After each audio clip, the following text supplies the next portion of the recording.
Pernahkah Anda bertanya-tanya bagaimana santet bisa masuk ke dalam tubuh seseorang? Dalam beberapa detik ke depan, Anda akan menemukan fakta mengejutkan tentang fenomena ini.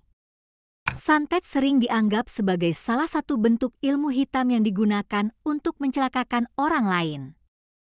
Praktisi santet biasanya menggunakan media seperti foto atau barang milik korban.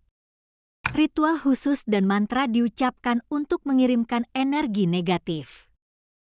Korban bisa mengalami gangguan fisik maupun psikologis, seperti sakit tiba-tiba atau mimpi buruk.